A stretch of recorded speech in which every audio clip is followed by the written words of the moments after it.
Hello everyone, in this video I'm going to show you on how to get Seahorse Ship in Geometry Dash 2.2. So step number 1 is launch the game and you will be at the main menu. So just make sure that you have the version 2.2 installed for this ship.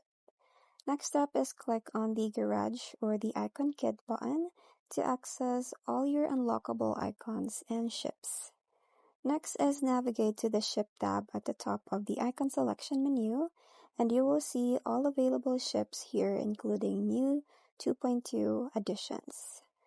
Now scroll through the ship's icon until you find the Seahorse Ship, so it's a new 2.2 unlock with a unique seahorse design. Once unlocked, select it and fly through any levels with your awesome Seahorse Ship. It's one of the coolest new ships in 2.2. So that's pretty much it. I hope you find this video helpful. Thank you for watching and I'll see you in my next one. Bye!